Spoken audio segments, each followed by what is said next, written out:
Hi, I'm Peter Smith, Chair of the PlacemakingX Advisory Board, but also as CEO in the City of Melbourne, currently heading towards the City of Darebin, where I'll be their new CEO. It's been 15 years working globally in the placemaking movement, so it's been great in this podcast to talk about some of the sort of more political elements of placemaking and what that means, as well as PlacemakingX and the journey we're on in trying to drive systemic change in this global placemaking movement. Thank you so much for listening to Urbanistica Podcast. I am Mustafa Sharif, an urban planner, and you're more than welcome to join my big journey of exploring the making of smarter and more livable cities. Please don't forget to follow Urbanistica on the different social media platforms, and also let's connect on LinkedIn. Big thanks to Urbanistica podcast partner AFRI. AFRI is an international engineering and design company providing sustainable solutions in the fields of energy, industry, and infrastructure. Are you ready for a new episode? Let's go for it.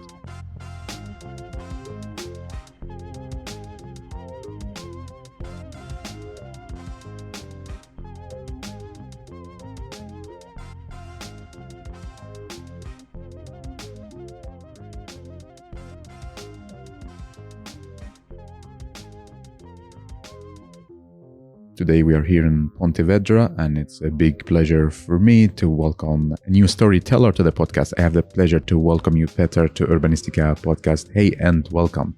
Thank you. Great to be here in Pontevedra. How are you doing?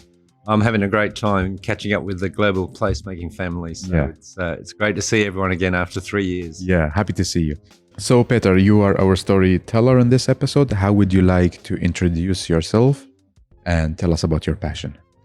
Okay, well, so I'm Peter Smith. I'm been a city manager for 15 years, currently in between cities. So previously I ran the city of Adelaide in South Australia, then city of Port Phillip, and I'm just having a break between roles. And in 2 weeks I started the city of Darebin, which is an inner city council in just in the north of Melbourne. Wow. What are you passionate about?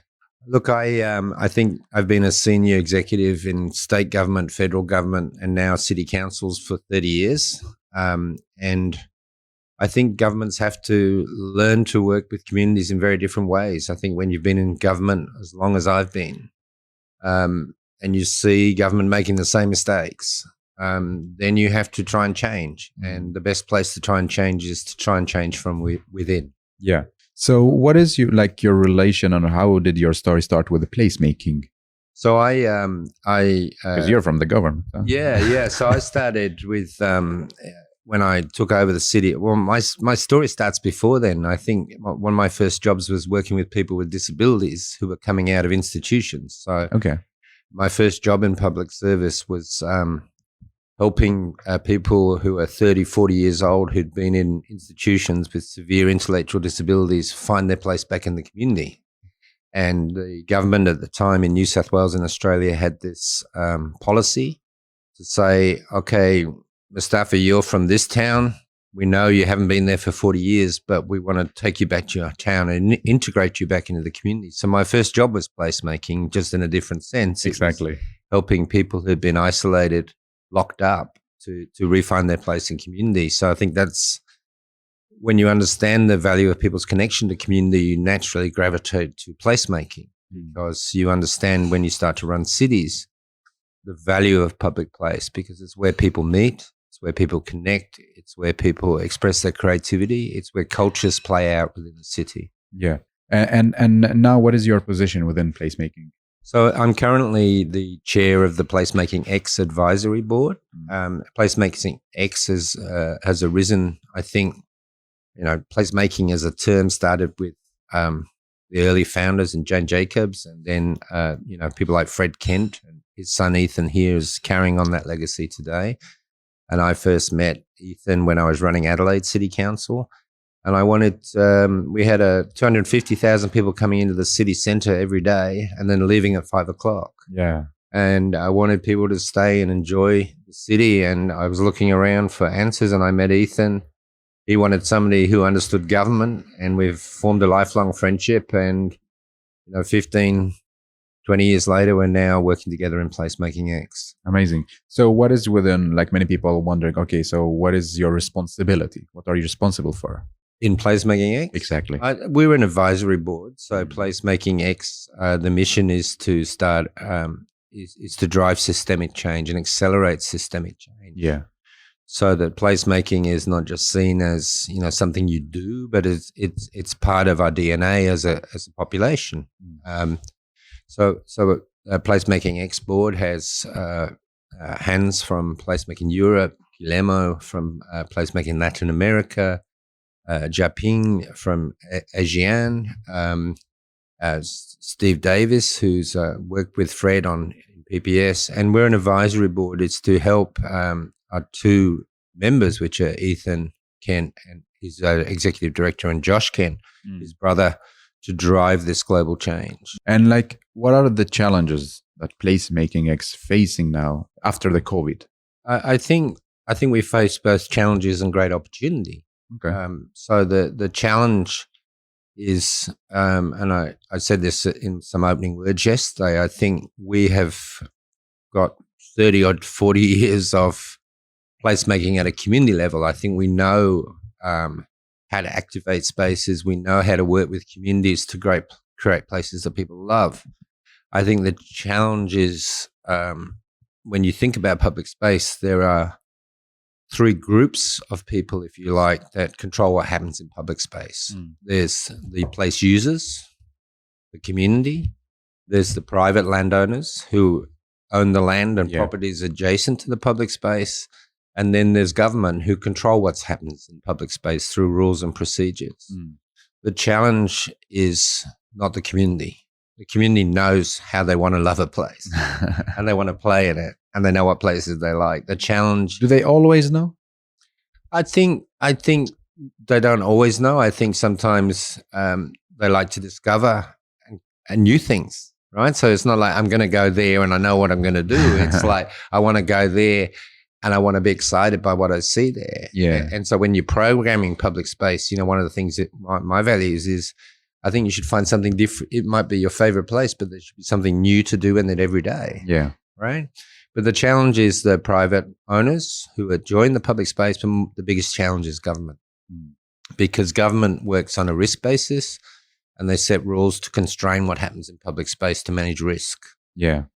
That's a different philosophy to placemakers who want to create opportunity and are happy to take risk, right? So there's a natural tension there. Yeah. And is the placemaking the answer for livable cities? I think one of the answers that I'd like to talk about with you a little bit is that constraint of government. So we were having a conversation at lunch today around how many mayors do we know? And I've worked directly with 10 mayors, and I know I've worked and met probably over 100 mayors. Like a close contact, I mean. Had a conversation with, but directly worked for at least 6 mayors for a number of years. Okay. So I understand how a mayor thinks, right? For but sure. out of all those mayors, I've maybe only met a handful of mayors that really understand the political value of public space. So when we talk about political agendas for a city, it's climate change, it's social inclusion, it's housing, it's arts and creativity and tourism and branding. All those agendas are political agendas, but they all play out in the public space in the city. What the opportunity is to try and get politicians to understand, because they just hear the noise of all these political agendas in their ears. Yeah. Right? And they go, which one do I respond to?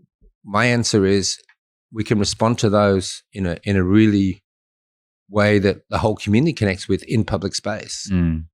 So they're not exclusionary agendas. And in fact, in a public place is where all those agendas converge. And if we get placemaking right, it becomes a political solution. So that when we're working on that square and working with the community, we can have elements that respond to climate change. We can have elements that respond to social inclusion. We can have elements that increase creativity and innovation in the community.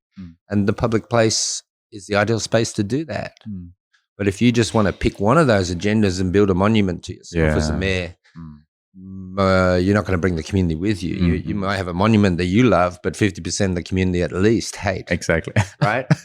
because they're going to argue we should have done more, you should have done less, or you should have done this. But in public space, we can make, through placemaking, help those agendas converge, and that creates political capital. Yeah, and then you get mayors who understand that placemaking is actually a political tool, and mayors respond to politics.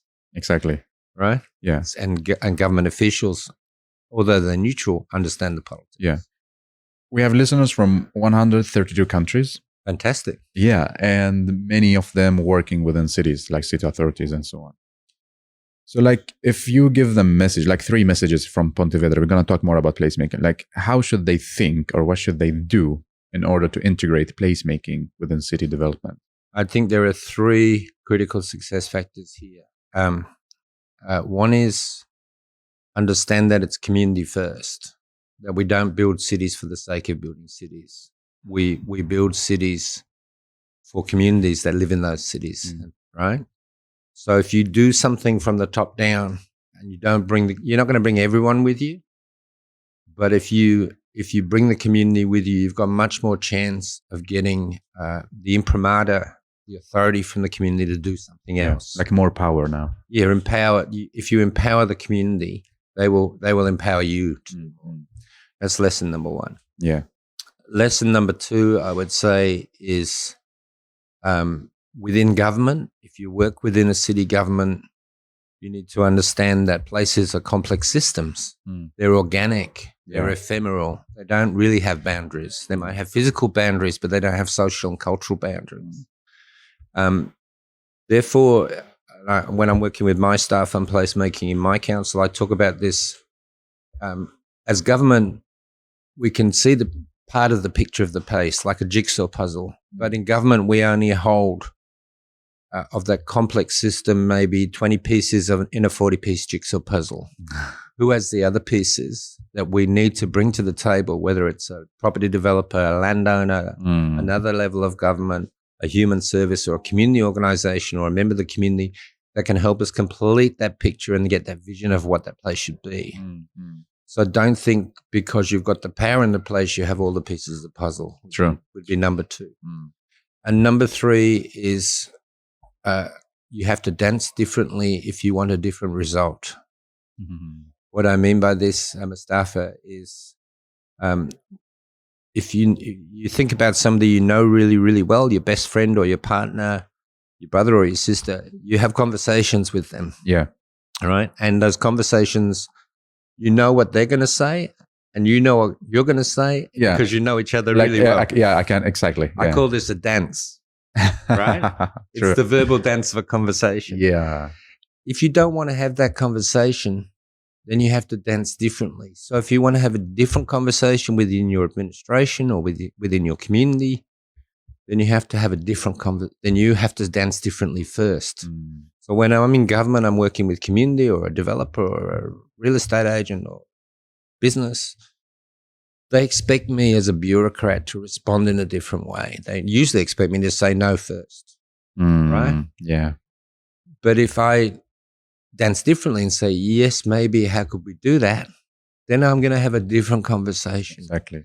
So learn to dance differently is my third thing I would say to people who are in those cities around the world. Yeah. Because if you want something different, you have to behave differently yourself. Of course. Yeah. So like you work in the cities for a long time. I did not. So I want to ask you, like now, maybe it's a general question, why cities are scared from involving placemakers within the process? Why? Because I think it's the lens of risk. So I've worked in cities a long time, as you say.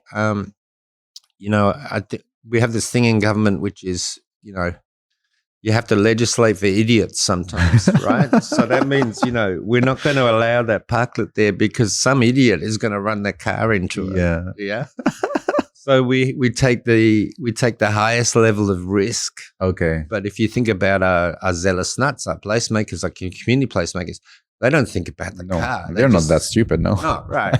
But in government, we are, right? Sometimes. So we go, okay, we're going to legislate for the worst possible thing. Okay. And in doing that, we constrain all the creativity. And so one of the, this is about dancing differently. If we we have to be happy with a lower level of change our risk appetite. We have to be an enabler, not a regulator. Okay. Right? We have to actually deregulate to allow creativity to happen. But when you do this kind of regulation, does it mean that there is no trust in community? I think what happens in government is if something goes wrong, we know in government they will blame us. Right? Yeah. Right? Because the community can play without that responsibility, but we're government. That's number one. Number two is we're always criticized for how we use the public dollar. So we raise our revenue from rates or taxes. And there's a lot of scrutiny on governments and how they spend. Okay.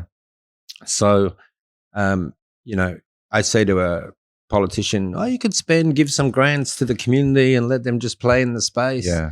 But what will I get? Yeah. What's in it for me? What's in it for me? You'll get a community that loves that place. Yeah, but then when the activation's finished, where's my ribbon that I got to cut? Right? Exactly, where's my name on a bronze plaque? So politicians tend to like, a lot of politicians, not all of them, tend to like, the concrete hardware stuff. Like I opened the new bridge or I did this. But that's actually not what they'll be remembered for. It's not like the soft values or... It's not the software. They like the hardware, right? Yeah. They want to see like I built a city or... I built this city on rock and roll, right? But I think we need less building and more rock and roll. Yeah, but how do we change this? We cannot live with this forever. It's not healthy. Well, I think, I've been in many cities where you've seen people and they've invested millions and millions of dollars in the hardware, in the infrastructure, and it's still not a good place for people. How do you change that? I think you've got to change the political mindset.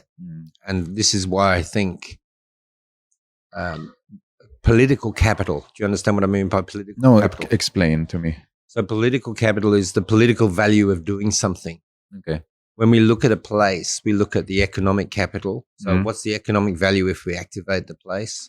What's the social capital? What's the value to the people of social connection in that place? We sometimes look at the green capital. Is that place responding to climate change? Oh, yeah. One thing we'd never look at is political capital. You mean as a people or who? The placemakers. So I think we can look at all these forms of value of a place, but one of the things we have to understand is the places have to have political value. Okay, and what is it? It is. So when I speak to a politician, it is: do you want to build that bridge and have your plaque on it, and have 50% of the people disagree with you and hate you and remember you for building a bad bridge, or do you want to build a great community square that the whole community enjoys? Yeah, that is your legacy. Right? And it may not have a plaque on it and it might change and it might have different things to do in each day, but they'll remember you as the mayor that made that square a place for people. Is this political value card a winning card? Like, I think you need to ask the mayor of Pontevedra. Seriously, he spoke about it yesterday. Yeah. 22 years he's been in office. That means he's got political capital. In other words, people keep voting for him. True. Why do they keep voting for him? Because he's created a great pedestrian-friendly city for people. Yeah. Other mayors, they come in, they've got a 4-year term, they're there for 4 years, they want to build something in 4 years. Quickly, right? Yeah. Ask the mayor of Pontevedra, because I listened to him yesterday and he said, it's taken me 22 years to create this livable city. Yeah. Right? And we're now getting internationally recognized for it. And I thought, this guy's my hero, because he understands the game. He understands that the political value of giving the city back to the people, as opposed to the short-term political value of building a monument to myself. That's So this is mayors who get placemaking. It's fantastic to hear him yesterday. So you think that as a placemaker, sometimes we miss to push for the political value? We talk about greenery, community, economic. I think we do because most of the placemakers don't come from government. Therefore, they don't think about politics. That's true. Like I just ask you, what is it? What does it mean? Yeah, that's right. So I have no idea. But I'm from government, so I understand that it's almost everything in government, right? Yeah. Because even if you're in government administration, you're driven by what your politicians direct you to do. Of course. Yeah. Yeah.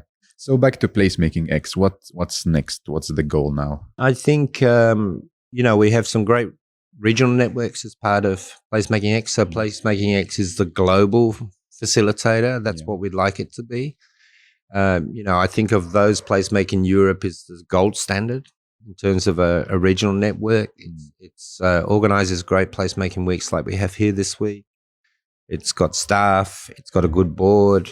It's got good membership. It's embracing and bringing cities along with it. I think we've got other global networks that are just starting out. I think there's a new one starting. Placemaking Bangladesh is starting up. Placemaking India is still fairly young. Like Placemaking Pakistan. Yep. So I think the role for PlacemakingX is to help those other city networks or national networks or even regional networks grow at the pace they want to grow. So, I talk about this maturity model. What is it? Well, what I mean by that is you look at the maturity of an organization like Placemaking Europe, and they have all these elements in place, which means they're able to influence and drive the placemaking agenda. And you have other younger national or regional networks that aren't as mature. So how do we help them mature so that in the end we achieve the goal of PlacemakingX, which is to drive this systemic change and accelerate that change? So our role is to be open source, to help people share that knowledge, to encourage people and to connect people who are interested in placemaking, but never forgetting that it's community first. So we've got to bring from the grassroots right through to systemic change. That's an exciting agenda. So what if I'm a placemaking network or organization in a country, and I don't want to grow up in terms of resources? That's fine. Is it fine? I mean, if we're talking local and global impact, what do you think? I think you can't. Let me put it in a case I have a placemaking organization, and in this country, and we are 10 people. And we think, this is fine. We are happy with each other. We don't want to be 50. I think that's fine, because it is a global movement, and it can be a small group of 10 who are passionate in their lounge rooms and in their city or in their square about placemaking in their local place. Or it can be a large organization which has got 50 cities organized together. That's the whole continuum of placemaking. Our role in PlacemakingX is to facilitate that. So the important principle there is to say, if you want to grow, we're there to help. If you want to just do your square with 10 people, we're there to help. But I think the more, having been on the journey for the last 15 years, I think when you start, I'm going back to when I started in Adelaide, I knew we could do more than just tactical urbanism. And very early on, I knew that it actually involves systemic change. So whilst we were doing great in our activation program in Adelaide, it actually, in my mind, became, this is actually a different way to run a city. So we need to grow and learn more. And I think even that small group of 10 that you talk about, they will have fun with the square and their place for a while, and then they'll go, actually, now we're getting constrained. How do we try and change some of these things that are standing in a way? And that's when regional networks and global networks can help. So as an advisor, what is your advice to placemaking organizations that thinking not to grow, staying as how they are? Be happy as you are. But when you run into constraints and you need help, then there are lots of, in this global family of ours, there are lots of people who have been down that path and can help you remove some of those obstacles if you want to go down that path. And we have also many listeners that may be thinking, okay, I want to start this in my country. How do you help in PlacemakingX? I think reach out to our executive director, Ethan Kent. I'm not sure if you've spoken to him on the podcast. He's globally connected. He usually knows somebody almost in your neighborhood who he'll connect you to. But he's got the most amazing network. I'm on the advisory board. Ethan's full-time job is to connect people and help people grow. So he's Ethan at PlacemakingX.org, and he will be there, and he will know somebody in your neighborhood for sure. What is your Peter? What is your biggest challenge? My biggest challenge? Here with the placemaking. I think the biggest challenge is how we grow from this network of amazingly talented placemakers at a community level to get more and more cities involved. I don't think there's many city managers who have been involved in placemaking like me. No. I haven't found many. I haven't found many mayors. We have a lot of power. I don't say that in an arrogant way, but when you have the title of city, you have a lot of control over what happens in the city. Yeah, it's you're responsible for it. I'm responsible, as is a mayor or a councillor. We need more. Yeah. Yeah. We are here in Pontevedra. What do you think about the city?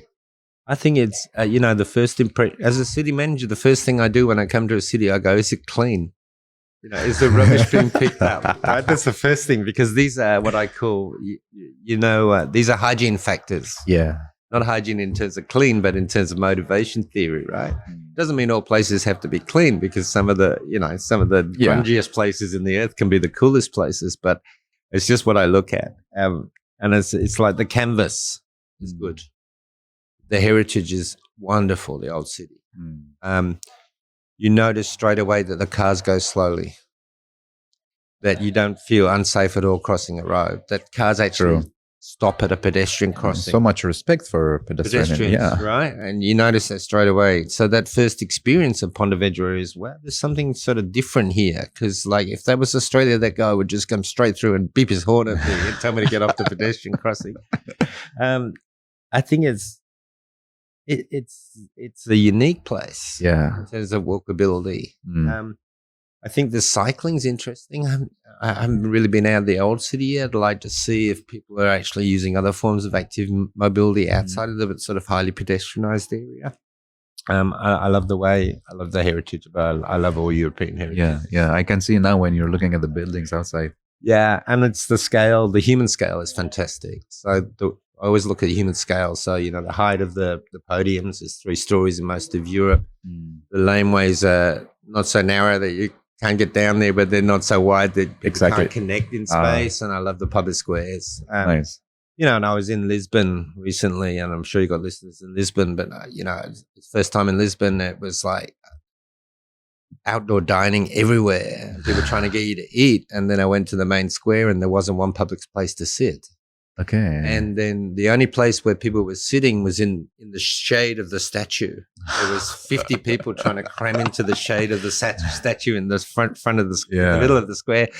And the outside of the square was all outdoor dining. And so if you wanted to sit in the shade, you need to pay money. Yeah. That's not equitable. No. It's not inclusive. And I think Pontevedra, to go back to your question, is very inclusive. Yeah.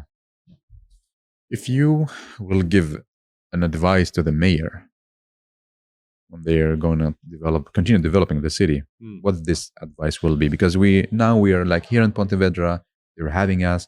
I haven't been here long enough, but one of the questions I have is, I know the mayor has driven this for 23 years. I heard his speech yesterday. I know he must have a public administration that are supporting that. Yeah. What I'm interested to find out, and I always listen before I give any advice. So I'm not going to give any advice to your question. But what I'm interested to hear is, how are they engaging the community in this more? And how can they, is it city-run events and city-run activations, or because maybe the next step is they've created this fantastic pedestrianised canvas. How can they engage the community to get even more place-led activation and place attachment from the community? Okay. I'd like to hear more. They're probably already doing that, but that's the question I have still. Okay, interesting. And we have a big placemaking community. Yeah. They're here. Fantastic. Many of them listening to you. I love to ask you, what should placemakers stop doing? What should placemakers now focus on community? I don't. I think placemakers, I love the fact that placemaking is so organic. So I don't think you should not stop innovating. You should keep innovating, right? Because it's organic placemaking. And every time I come to one of these conferences or meet with the sort of global placemaking family, I wander into a session. I go, I think I've heard this, and then somebody would just say something, and I get this light bulb go on and go, now I connected that idea with that idea. Thank you. Yeah. So don't stop innovating. Mm-hmm. What should you stop doing? I don't think there's much they should stop doing, because this is a movement for change. Yeah. And it's an inclusive movement where there's room for everyone's agenda. Yeah. And you're a leader by position, but also like as a person. I don't know. I don't know if I'm a person. As a person, definitely by position. So how can we become stronger, or I don't know if I call it stronger or better leaders as makers? I think. Yeah. Yeah, I think what is leadership? Well, for me, leadership is how do you create new value? Different to management, right? Yeah. Management is how you manage existing value. Yeah. Leadership is how you create new value. So we need everyone to be a leader. So you can create new value as a local placemaker by doing something different in your public space and engaging with other people around that. If you're a CEO and you're a formal leader, you can be a leader by creating new value in those you lead within the formal organization to understand the philosophy of placemaking and the values that are important and drive that cultural change. If you're a mayor, you can influence other mayors to understand the political value of placemaking. If you're from a community organization, you can find your agenda in placemaking, but you can integrate it with other agendas. Yeah. So, I think to answer your first question, what your placemakers stop doing, don't use placemaking as a means for one agenda that you're passionate about. Use placemaking as a way to integrate the agenda you're passionate about with other agendas. You'll find mutual solutions in public place. This is very interesting. Like put together the different agendas.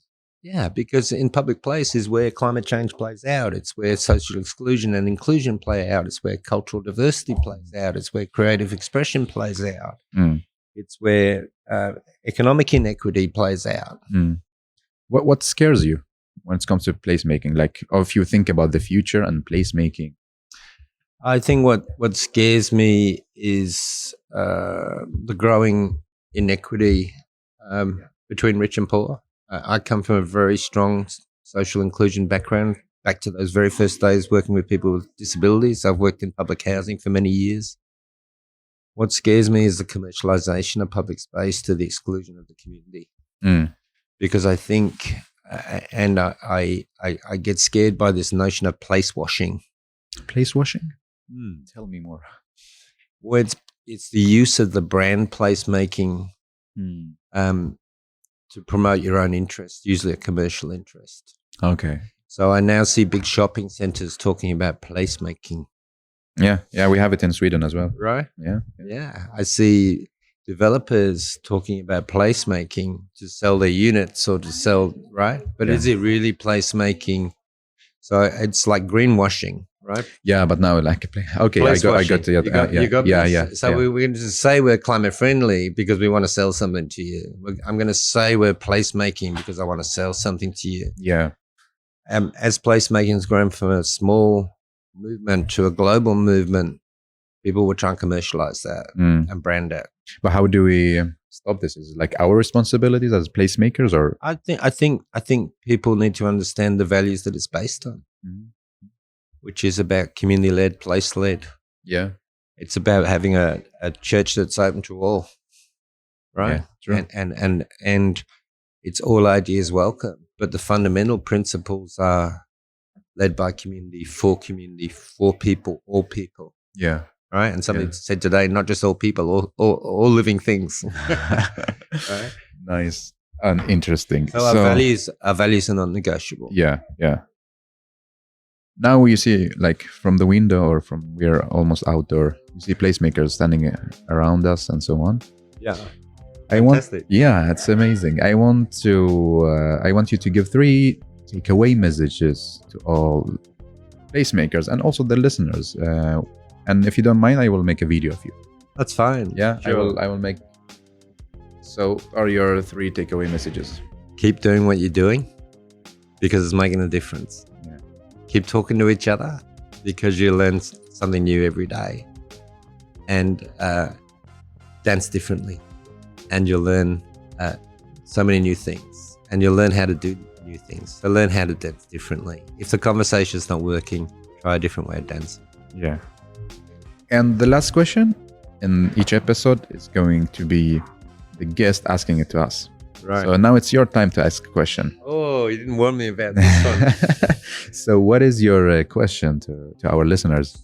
So my question to you or to the listeners? To me and to the listeners. My question to you and the listeners is, from all of your podcasts, what are the things that people need to know more about?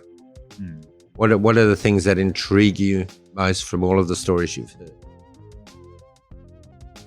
Peter, thank you so much. I'm really happy to talk to you, and I'm happy that you gave your valuable time. I know you're busy. There's an interesting program here going in Pontevedra, so I'm grateful for the time. My pleasure. It's lovely to talk to you, and I hope your listeners enjoyed the story. Thanks.